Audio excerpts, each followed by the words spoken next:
My friend, I hope you're doing okay. And can I just say thank you for taking a moment to watch this short video? Honestly, I don't think we say thank you enough to incredible teens like you. So thank you for making my life better and for inspiring me to be a better, more lively person. And I mean that. Look, you've probably heard me quote Tony Robbins in the past when he said, it's your decisions, not your conditions, that determine your destiny. In other words, it's your choices, not your circumstances, that will ultimately determine your future. I want you to desperately believe that, in part because I want you to feel powerful in your life instead of powerless. I want you to know that when things happen or when you make some legendary mistake, I want you to know that you're smart and brilliant enough to take positive steps and make those situations better. I want you to build your intelligence so that you can act and choose in ways that create more freedom, more joy, more respect, and more opportunities for you, instead of making choices that limit your freedom, that create more drama, that cause you to lose respect from others and close doors of opportunities for you. Maya Angelou, the great writer and poet, once said that when you know better, you do better. And man, was she ever right. And I'm all about helping you make the kinds of choices that create an advantage for you. So the question of the day is,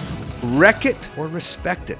And there are lots of ways that you and I can either wreck or respect where we are, whether you're at school, at home, in your hometown, at the library, at church, at a sporting event, or even with yourself. Are you going to wreck it or are you going to respect it? Here are some examples of wrecking it. Throwing trash on the ground, putting gum under seats, writing or carving on your desk, or drawing graffiti on walls or mirrors, breaking stuff that's not yours, vandalizing bathrooms or somebody else's property, carving on trees, cliffs, rocks in state parks or wilderness areas, or not taking care of things that are yours or your family's. There are a million ways that you and I can wreck things, and honestly, I don't need to list them all for you. I think you get what I'm talking about. Can I also just briefly say that some of these actions, by the way, have some really serious consequences that can cost you a lot of green, a lot of money, and even some of your freedom. I am not here to scare you. I respect you too much, and I realize that ultimately you are the one making the decisions in your life. But man, I also have to be real, and more importantly, I want you to be intelligent and make the kinds of decisions that elevate your life and not land you in the back of a police car in detention. Are you kidding me? Anyways, have you ever thought of why you or other people would even do things like this?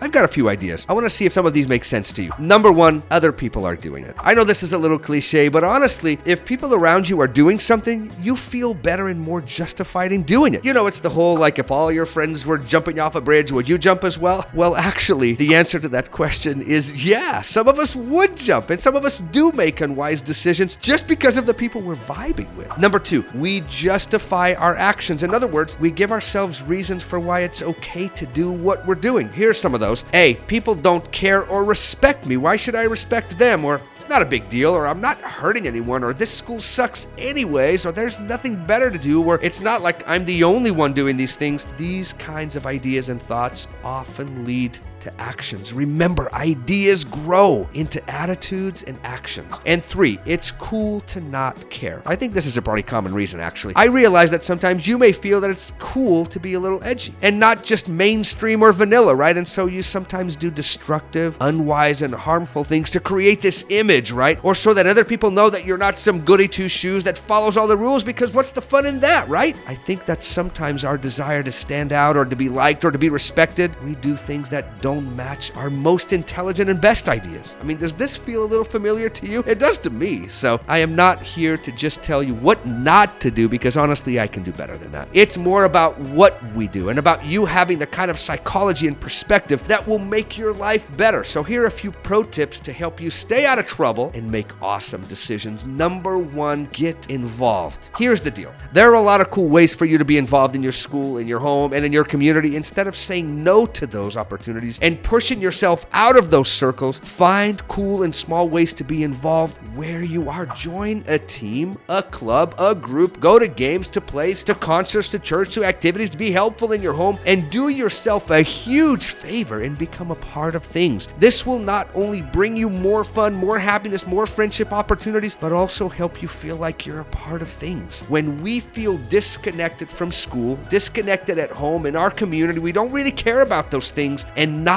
caring is fertile ground for poor decisions. Can I give you a small suggestion? Don't come up with reasons or excuses to push yourself out of good places. Instead, come up with reasons to join in and make your life better. Give it a go. Number 2, be thankful. Now, this may sound unrelated, but I promise it is not. When you look for ways to be thankful where you are, I guarantee you will treat yourself, others, and your situation in a better way. The opposite is also true. When you believe that you're being taken advantage of, that you're being disrespected, or that your situation is terrible, many times you will act in those same ways. Remember, it is your decisions, not your conditions. And like Russell Nelson said, the joy you feel has little to do with the circumstances of your life and everything to do with the focus of your life. So train your mind, your heart, and your eyes to see the good that is around you and watch your attitude and actions change. Give it a go. Okay, number 3, leave things the same or better than they were. Someone once told me, when you meet someone, you have 3 options. 1, you can either leave that person worse off. 2, the same. Or 3, better than they were. Make it your personal motto to leave things better than they were. And I promise your life and relationships will be so much better. Now use that same idea, but just apply it to where you are, right? Start in your bedroom, in your home, then keep that goodness going in your classroom, at your school, in your community, or when you go to a game or a concert. Leave things better than they were. It's not hard for you to pick up a piece of trash from the ground. It just isn't. It's not hard for you to make your bed. It's not hard for you to do some dishes or to help someone. Start small, but start, and I guarantee that you will feel more happy more of the time. Trust. Okay, my hard rockin' amigo, it's all about you making the kinds of choices that elevate and create an advantage in your life. So the next time you think about breaking, disrespecting, vandalizing, or graffitiing things, be brave and courageous enough to choose something different. Don't make life harder for yourself or for those around you.